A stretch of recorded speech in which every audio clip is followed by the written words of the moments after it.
a hot girl summer don't want to deal with the mom no more because they don't understand that mom doesn't have a babysitter. So just to seeing literally watching them, the stress melt away. Like, okay, I found somebody that has a 6-month-old like me, and I can call them when I don't have a babysitter, and I can bring my kid and we can have a play date, and I can still have that socialization. So I call myself the activity guide because I'm guiding the kids and supervising them, but they're the leaders. Because a lot of moms, especially the first-time mom, their friends don't have kids, so they don't have anyone to relate to. So that was a big thing that I noticed as well. So you are truly bringing the community together. Yes. I say that the parents are the first teacher because teaching starts at home and it's very, very important. The parents are the first teacher. It makes your job easier. It makes our job easier. A little trauma there, but... All right, what's going on, everybody? I'm Michael Q, LAU, and welcome to another episode of Classroom Chronicles, where, as you see, we are not in the classroom. We're at the podcast summit, and I have Nayetta with me, and she's going to tell you about a little bit of her experience with teaching the youth. Now, she is not a traditional teacher. However, she is making an impact on the youth, and she's going to explain exactly what she does, and we'll be able to chronicle her experience in the classroom. All right, so how are you doing today? I'm doing good. How about yourself? I'm doing well. So how would you like to introduce yourself? So you teach the youth like preschool ages? Yes, so I focus on kids under 5 specifically because I feel like that age is that's where you mold the kids, so to speak. That's where you pour into them for them to excel as they go through, elementary, middle school, and things like that. I feel like that's where you create the person that you want to be as an adult. Yeah, most definitely. Like, they are very malleable at that age, especially like the younger that they are, because like during like the first 2 years, that's when you have like a lot of exponential growth. Yes. Like, they're learning so many words per day. They're doing so many developmental things. They're going from not walking to walking. Yep. So you just think about that, like somebody that's just, Lazarus, like just on his bed, like not just doing anything, and then all of a sudden, told him to pick up his bed and walk. That's what these kids are doing. Yeah. Like, if you think about it and really put it in perspective. So what brought you or gravitated you towards, the younger age? So initially it was my oldest, he's 10 now, but initially it was putting him into pre-K and not liking it. So I pulled him out and we decided to homeschool for a little bit. He's a social butterfly, so he ended up going to school. He didn't want to be at home with mommy, which I understand, but being able to teach him in a way that wasn't necessarily traditional, because my kids do go to a traditional school now, but to pour into his interests and build on learning from his perspective on what he necessarily wanted to do. So from the outside looking in, it may have looked like he wasn't learning, but we did a lot of science experiments, which kind of built him. We did a lot of reading, which I create the environment under 5. My kids under 5. I have 3, so I create the safe space for them to want to read and want to enjoy reading. So like now I don't have to force him to read a book. He may write a book. So just seeing how it affected him with him being younger, and then I did it again. I have 3 kids, so I did it again, and then now my youngest is 3, and I'm getting out more to more parents and teaching their kids, and the kids are coming into my classes and just pouring into them and showing parents that they can have fun and be engaged and learn. Yeah, it's very important to be able to find the interest that the student actually likes. So It's more student directed versus teacher directed. Yes. And I think that's the gap between what you're doing and what the school system is doing, because it's everybody that's on the train going the same way. Yes. But you're taking them on the plane, which is a lot faster, and to be able to self-direct them to the different places that they ultimately want to go. Yes, they are. So I say that the parents are the first teacher because teaching starts at home and it's very, very important. The parents are the first teacher. It makes your job easier. It makes our job easier. A little trauma there, but had a couple of flashbacks calling these parents out. So we are the first teachers. So I just want parents to understand that it starts at home, but the kids are the guide. So I call myself the activity guide because I'm guiding the kids and supervising them, but they're the leaders. Okay, I like that. So I'm just guiding them, following their lead, making sure they're safe. I'm not telling them, oh, like nothing against the crafts, but I'm a process art person because I want to see what the kids create. And once parents see what their kids create, they're like mind blown. Like a lot of them didn't even know their kids knew things. And I'm like, just let them be themselves. Like that's how you create innovative adults. Just let them explore and be themselves and learn on their own because they learn so much. They know so much. Just let them be and you guide them. Yeah, most definitely. Like a lot of kids, I like to see myself as a student, even when I'm teaching, because I'm always constantly learning. Because I'm constantly learning about the student first, Yeah. and then like how they interact in like a group dynamic, because like there is that group dynamic. So, what are some things that the parents were like most surprised about, like their child knowing, and how were you able to curate that? So I had a lot of initially I had a lot of parents that are surprised that their kids are sick still doing activity for more than 10 minutes. That's probably the biggest surprise. So that's where, because I do the in-person classes for kids under 5. So that's where a lot of my clientele came from because the parents are like, my kids sit still when we come here. So that was one, they didn't know that their kid could focus for so long. But I'm like, you give them an activity where they're moving their hands and they're thinking, and they'll sit and have fun. And then another one was realizing that you can start painting at 6 months. So a lot of parents are scared to have paint in the house, but you can do taste safe things for your kids. So finger painting is just for a 6-month-old. It's just flour and water and a little food coloring, like a drop of food coloring. So Okay. just those the two biggest things. One, that a toddler can sit still for more than 10 minutes, and then two, that you can actually start painting and introducing your baby at 6 months to arts and oblique and things like that. Yeah, most definitely. And I know my sister-in-law. She's been teaching my nephew and niece like how to paint, and what she does, she puts them in like a tub, Yeah. and they'll be painting the tub. And I first saw that, I was like, man, they over there painting this tub, what they doing? But I'm pretty sure they get, of course, like tasteless, what did you say, tasteless, The taste safe. Yep. taste safe paint and everything like that. So they're able to do that, and they seem like they're having a lot of fun. I was like, man, she is very creative. And And then then sent more pictures. I'm like, man, what she is just this? wash it out. She don't have to clean up paint off the floor, the wall, or none of that. So that's a good idea. Like my kids paint with the paint in the tub as well. And like you said, people find it crazy, but whatever works for you as a mom at home, and that'll give you, like, I call it a mom moment, a Yeah. minute to where no one's calling your name and touching you and screaming. Go for it. Yeah, most definitely. And I think these are some different tools that, it's not the traditional way that we've been raised, or we've been raised for years. I mean, just a lot of things are changing. And Yes. with the more things that are being created, like the tasteless paint and things of that nature, we're able to really just be more creative as parents. I'm not a Yes. parent, but I consider myself a parent because, I got You have a lot of all these kids. kids that I'm glad I get to send home every day. Go home to a house that's quiet. But you know, it's one of those things. So how'd you get in? Well, you talked about your son. What specifically did you see in the school when he was in preschool that made you want to, just take him out and do homeschooling? The only thing he liked about school was the socialization. So he would come home, he'd be hungry for number one, which was hard for me. Like, did you eat lunch? So that was one. But the only thing he liked about it was socializing. So when he would get home, he would ask me, "Mommy, can we do activities? Can we do this? Can we do that?" And you just had an 8-hour day. Are you tired?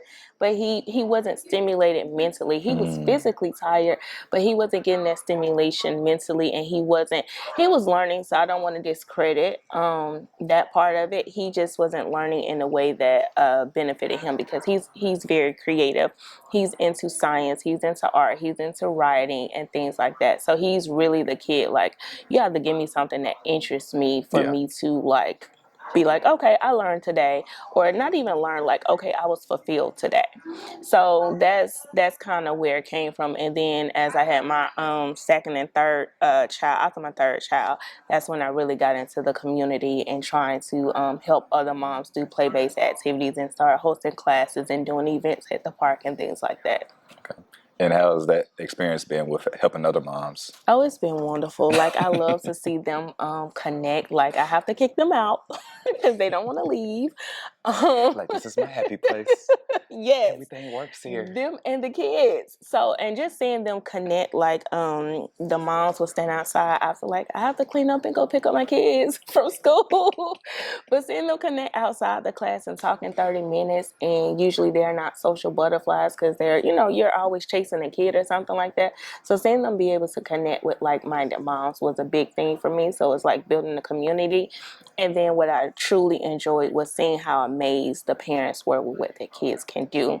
And then the parents get involved too, like, oh, this is fun for me too. Like, we can really do this at home. I would have kids that have never painted come into my class, like never knew what paint was, and they were 3 and 4 years old. So that's when I realized it was a bigger purpose. To get out and introduce kids to things that parents wouldn't want at home. Because a lot of parents don't like Play-Doh, slime, anything that's messy, they don't want to do it. So that was my whole tagline. You can come get messy at my class and I'll do all the cleanup, and you just relax and watch your kids learn and explore. So Yeah, that's definitely very needed, especially like the like-minded community of parents that, because a lot of times if they're single moms, or I would say moms in general, yeah. there's less social interaction with other adults. So having that environment based on the kids, they just, Yes, it the was. kids are playing and or whatever, having a play date, but the Yep. parents are doing it as well. Yep. And they can just sit back, relax, drink their hot cup of coffee. They can talk about mom things without being annoyed, because a lot of moms, especially the first time mom, their friends don't have kids, so they don't have anyone to relate to. So that was a big thing that I noticed as well. Never really considered that. Yeah. So it's like they're pretty much on, like they're going from like one world to another, and then like they don't know how to go between or connect the two. Yep. So like this is like a great transition between going between the two. They have their life, they still have their friends, but then they're able to make that transition to be a more effective mom instead of Yep. having the hot girl summer. Yep. That- And the hot girl summer don't want to deal with the mom no more, because they don't understand that mom doesn't have a babysitter.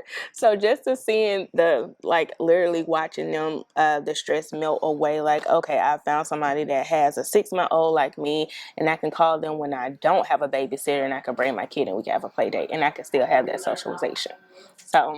So you are truly bringing the community together. Yes, yes, yes.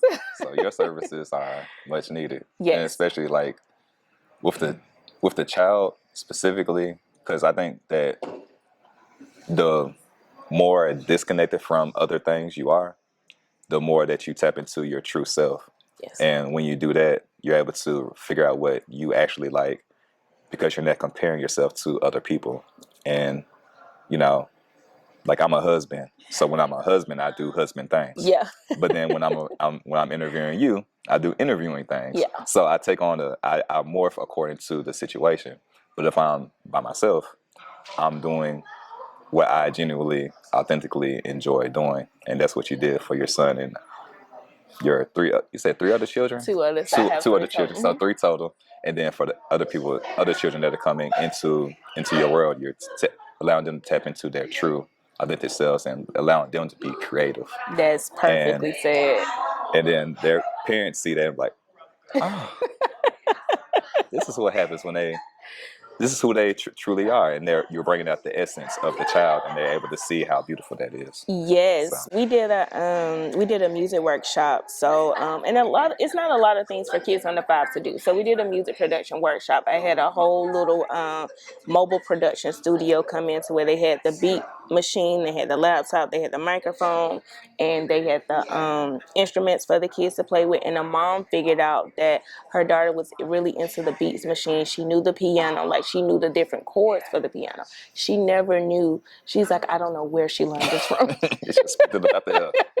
But it was in her. Right. And she was like, maybe she learned it at school. Like, I have no idea. And she was 6. So I'm like, now you know what to tap into. Get her a microphone and a beat machine because she was really natural and into it. But the mom was just blown away. So just bringing that side out of the kids and showing the moms what they can do. And even with Dave kids, when I'm at events that's hosted by Dave, I find his daughter because she's usually crying because she loves daddy. So just being able to calm her down because she loves talking about colors. So just finding the different techniques that work for the kids and showing the parents what works. So Most definitely. So we are at a podcast summit. So have you done events working with kids at like at events before, yes. So well, at events like the podcast summit, or just large events in general? so I've hosted my own, my first event this summer called the Summer Fun Fest to kind of kick off the summer for the kids in Okay. McDonough, Georgia.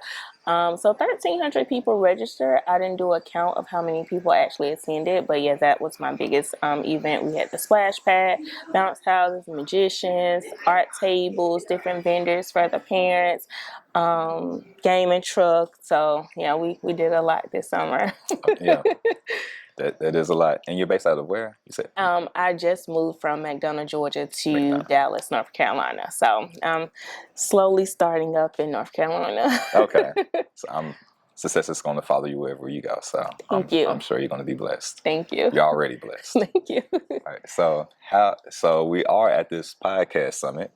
So what interest do you have in podcasts, if any?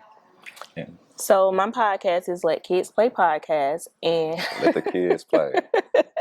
let them play, moms. Just let them You play. need there's a DJ that has like a tagline. Let the band play. Yeah. You need to have like a tagline. To get with DJ Reese. Oh yeah, like, I do. Let the kids play. That'll be a hard intro. Yeah. Well, I'll reach out. I'm just throwing it in your lap. Thank you. I receive it. I receive it. But yes, my podcast is Let Kids Play, and it's pretty much teaching moms about the play-based activities that they can do at home and how they can get, like I talked about, the mom moments. If they're overstimulated or frustrated, they just need a break from their toddlers of being touched. And it's educating them on the importance of play-based activities. So that's how I feed them outside of being in my classes, giving them the knowledge on why it's important to develop the cognitive skills, the fine motor skills, and how that leads into them writing better with pencils and things like that. And developing the life skills, because everyone's worried about reading, writing, math, and there's so much more than that. It's the whole child, so that we make your job easier in the classroom. Exactly. Or in my case, the gym. Because being able to paint and being able to write, that's working on like your fine motor skills. So my favorite thing to do is I love doing this. This is my favorite activity. If you're a parent and you want to distract your kids for like 10 minutes, have them trying to like do like fine motor skills, like by moving like one finger at a time. My pinky was doing it upon a time, but just seeing if they can move like one finger at a time, and like they'll be like, and they'll struggle because they'll move their entire hand and things like that. So that's always been something that when I was teaching elementary, actually, I still do it now because I work at a K-8 school. Okay. Teaching middle school. Middle school different, but I love it because I get to teach 3 classes and I'm done. Man, going from teaching probably like 4 to 6 classes a day to 3 every day. 25 a week to 15. Ooh, see, and that's why I'm not a certified teacher. I commend you all. I don't think you all get enough credit. I do 8 kids max in my class. 8. Yep. No more, no less. That's the way to do it. 8. Because 20 kids with 20 different personalities and needs. Like you have moms wear hats, but teachers wear so many hats on top of dealing with the administration. Like, oh my, I commend y'all. Yeah, thankfully I'm in a school with a great administrative staff, so That's a relief because going to middle school with a bad admin that I don't necessarily like, but admin, I think admin is based on, I wouldn't say based on the person, but based on the teacher's management skills of the class. Because if you have good class management skills, admin doesn't matter. Like I was interviewing my sister, she was like, I was like, so what's a deterrent for you to go from like one school to another? She was like, I don't know. She was like, I really don't know, because she's been a substitute teacher and she's known the difference between classroom management between a teacher in the same school and then somebody else. So when she became a teacher, she was like, I need that. Yeah. So it's less of a factor for other people than it is for others based on that. Okay. So it really just put up a mirror about myself. I'm like, Self-reflection. I need to be doing better, which I've already realized. But when she said that, I was like, yep, it's solidified. The universe just telling you. many I love times it. over, many times over. But yeah, definitely the fine motor skills is something that's very, very needed. Because I mean, you can do like the large things, like I like fine motor skills is like the creativity aspect of learning, Yes. whereas like the large ones are reading, writing, and arithmetic. You're going to get those, but if you don't get like the small nuances, it's like less power going into the more creative forces that, or the, like if you're less creative, It's harder if you to don't have do those creativity, things. you're not going to be able to get like the reading, writing, and arithmetic at a grander level. It's Yep. like your mindset is the creative, and then the tool set are the different subjects that you're learning. But the greater the mindset, the greater that you can be able to use those tool sets. It's like, because my daughter, people were worried about what she's doing play-based stuff, if she's going to be ready for kindergarten. We just finished kindergarten.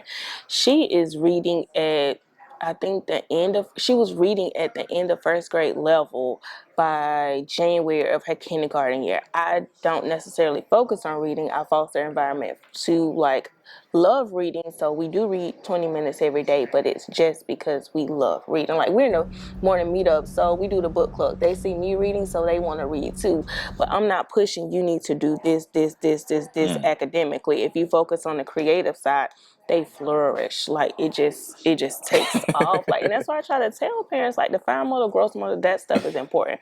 A 3-year-old reading at 3, that's great. That's great. I'm not knocking it, but can they do other stuff? Can they tell you they're angry? Do they know how to regulate themselves? Like, things like that. So A lot of personal development. yes. And as entrepreneurs, we are learning a lot about personal development. Yeah. Because Yes. the better we are, the better we The can be businesses, yeah. in the business. Most definitely. Because the business really reflects the person. Yep. It's a lot. Yeah. It's a lot. But it's very rewarding. Sometimes it can be daunting. So what have been some challenges with you going into your business with teaching the youth? Not being a certified teacher. So that was one of the challenges, because a lot of moms are, the trust and the credibility, and then play based is something that's different for most moms. So they're like, oh, I'm just paying for my kid to come paint. They don't see the importance of it. Like, I've had moms like, you want to take the kids' artwork, you're forgetting the artwork, and the kid is like, hey, my paper, and they're like, oh, it's nothing, it's just a piece of paper they painted on. But for them, that's their masterpiece. Right. And then they learn so much, they talk so much, they communicated with their peers, they calm down, because art and painting is like a calming activity as well. So that's probably the biggest challenge, was not being a certified teacher and helping the parents understand that playing is learning, that's my tagline: playing is learning. It really is. And I think a lot of kids don't necessarily play as much as when I grew up playing.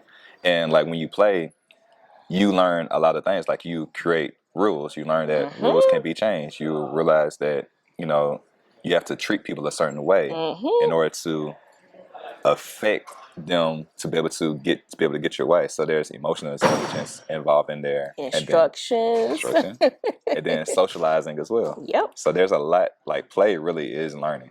It's the whole picture. And that's why I'm like, let the kids play. Like, just let them play. Let them go outside to the playground, make their own rules. Do not interfere. Do not because interfere with they play. will work it out. Are you tired of being tired, of not having enough energy to last you throughout the day? Are you one at work, too drained to go to the gym, or too sluggish to play with your kids, and too tired to hang out with your friends and your family? Don't worry, you're not the only one. In fact, 1 in 3 Americans struggle with having enough energy to last throughout the day. But there's good news because you can change all that by focusing on your gut health. Did you know that your gut has good and bad microbiomes that grow inside of it? And the more that you feed the good, the healthier and livelier that you feel. When you feed the bad ones over time, you start to feel bad, then sad, and it turns to a fad that you feel like you can't escape. And it becomes your personality, aka your personal reality, and you feel like you cannot escape it, and you accept life as it is, and that it won't change. But that's where you're wrong. You just have to be able to shift your focus. See, most people fall into the trap of the SAD diet, or the standard American diet, which focuses on fast food, which is cheap and high in calories, rather than nature's fast food, which are fruits, vegetables, grains, nuts, and legumes that help nourish your body so that you can flourish. It's also no mistake that 90% of Americans do not eat enough fruits and vegetables according to the daily recommendations, and that's only 5 servings a day. What if I told you you can have the equivalent of 6 superfood salads all in one that's all natural, organic, whole foods? Yes, natural, organic, whole foods. And you can make and consume it in under a minute, and it only costs $4 a day. So there's no excuse that you need to shop, chop, and cook your foods because it's delivered at your front door. If this sounds good to you, check the description down below and schedule a 15-minute complimentary call so that you can see how this can be a fit into your lifestyle. So you can change your personal reality and increase your energy, mood, digestion, sleep, and skin, all by focusing on your gut health, which is the cause to all your symptoms. Don't believe me? Just Google gut health blank and you'll find plenty of research articles that find a connection. Back to the video. So definitely I would just let the kids play. When they go out to the playground, don't interfere. They'll work it out. Like when I take them outside, did you talk to them about this? Did you do this? Did you do that? So why are you coming to me? Yeah. I'll be confused. I'm like, why are you here? You just had a problem, but now you need a solution. Yeah. I need a solution. What have you done? And you can figure it out. It's okay. You can figure it out. See, you have middle schoolers. So when I'm at the playground, parents look at me crazy because they're like, why are you not right here with your 3-year-old? He's climbing up this thing. That's not safe. It's important for him to take a risk. If he falls, he learns. I'm not going to let him fall and break his leg and Right. anything like that. But I also know my kid. I know that this kid jumps off the couch. He does gymnastics with his sister. So I know if I see my 3-year-old climbing up this high bar, he's not going to go further than he's comfortable with, number one. Right. And number two, if he hurts himself in a mild way, he'll learn not to do that again. Or he might have enjoyed it, and I guess that's okay too. Like He'll get better. He'll get better. You have to let your kids take risks. Like my daughter used to walk across the back of the couch. I don't recommend this at home, but that made her better walking on the beam in gymnastics. Like she's very good at gymnastics. So that stuff is annoying, and you don't want them on your furniture and stuff like that. You don't want them taking certain risks, but it leads to who they truly are because she was truly a gymnast since she's been doing that stuff since she was little, and it was very annoying. But I see where the big picture is. Yeah, she was like, I don't want to walk a line on the ground because I want to, I need have to get the up ability high. to be able to, lean from left to right. Can't do that on the ground. This is too easy. She said, I want to be on the high beam. I need the couch, mama. Yeah. So That's all she or trying the to say. windowsill. Or The windowsill. But I see the importance now that we're in gymnastics. Yeah, most definitely. And like you were saying, it's within a certain risk tolerance that number one, you're comfortable with, and number two, well, I would say number one, what they're comfortable with because you understand the child that they are. Yes. And then number two is like, okay, maybe, sometimes they try and push themselves a little bit too far. So you're there just in case, okay, nah, you're doing a little bit too much now.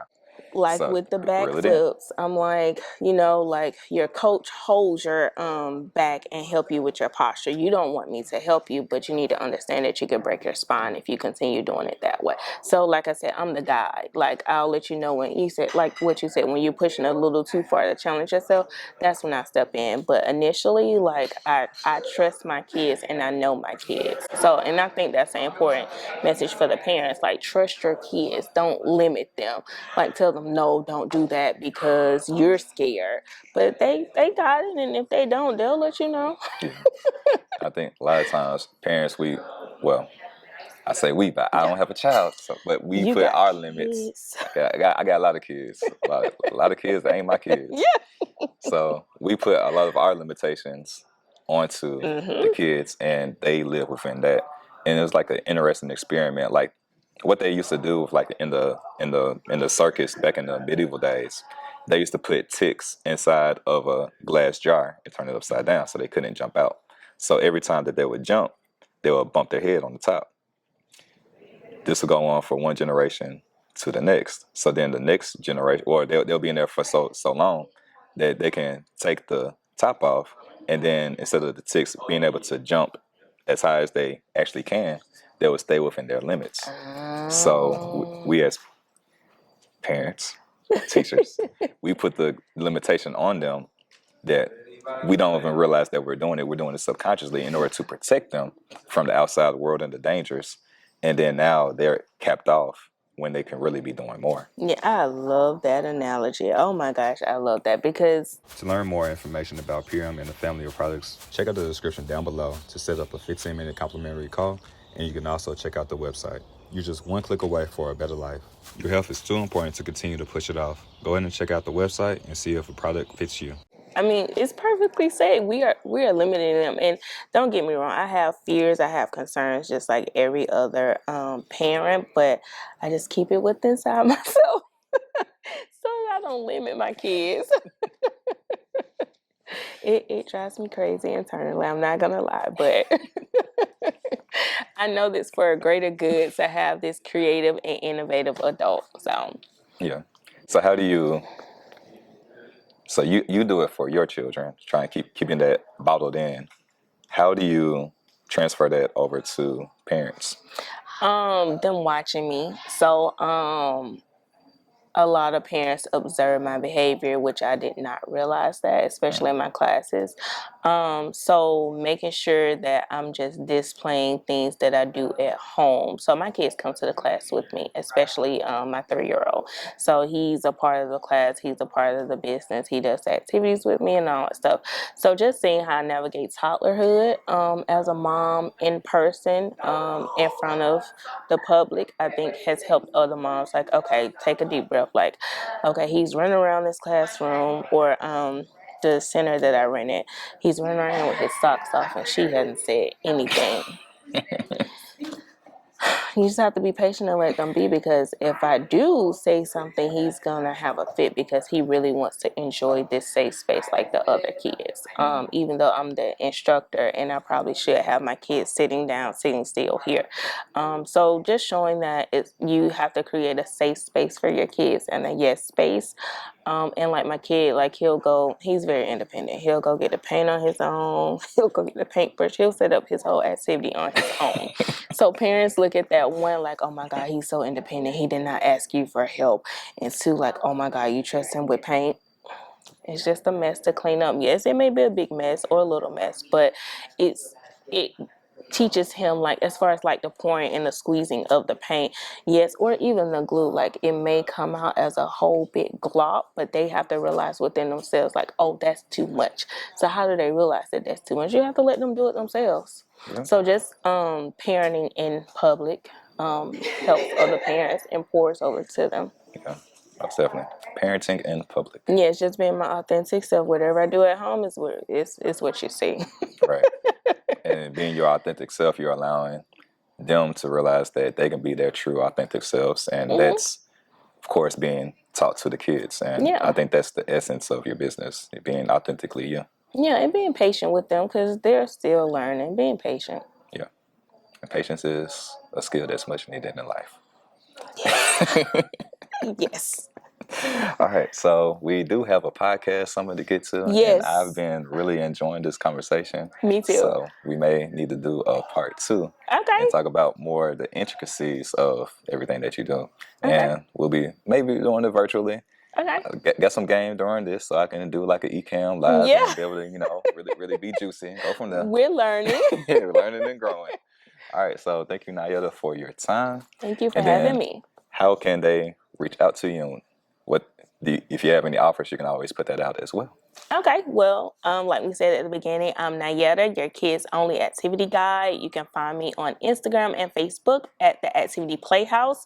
My website is www.theactivityplayhouse.com. We do classes if you're in my local area. We're getting ready to launch a membership for moms across the world so that you can join a community of like-minded moms and learn play-based activities if you need a mom moment or if you need a chance to connect with your kids to have them learning in a fun and engaging way. So I look forward to you all reaching out to me. And again, thank you so much for having me on here. All right, no problem.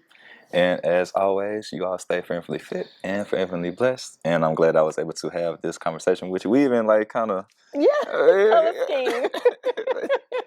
It's giving. It was meant to We happen. So. All right, so thank you again for your time now. Okay, thank you. All right, no problem. We got 2 minutes. You know, it's really good. It just cuts off at 30 minutes. So that's the only thing. So for streaming, not so much. Then as I'm going through, I was talking to Ryan Nelson. He was in the morning meetup like a couple of months ago. Mm-hmm. And he was saying like what cameras we should get and different things like that. And he was like, I always recommended Sony just for the continuous stream. And then also like the crispness, because you know when he came on, it was super. Man, I was like, man, why's my mouth watering? I ain't never seen this. I need to stop. How is it super clear? Yeah. Man, dang, man, juicy. Hold on now. I don't need to be calling no other man juicy, but dang, my mouth was salivating. from just saying just from the clear, visuals. Yeah. That's why I love the morning meetup. Yeah, just so a lot of the game that he was giving in. I actually ran into him again. I was going to DM him or like rewatch the episode, but he already told us, and then Mario told us what cameras to get too. So I'm like, he was saying the same thing. I was like, let's get it. Yeah. Let's go ahead and do it. I'm gonna say I'm stuck in Miami. I mean, the flights have been crazy. It's been crazy. My flight is delayed this afternoon.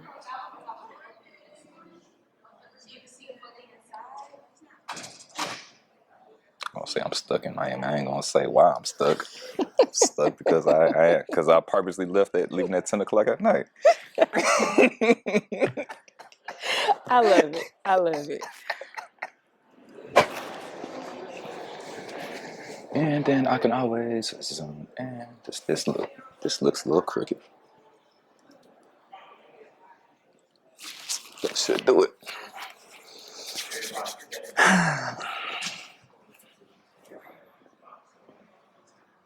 Trying to see where I want this to go. Internally guiding. Okay. You know, you got the lesson plan, then it's like you gotta pick up the vibe of the class and you gotta go from there.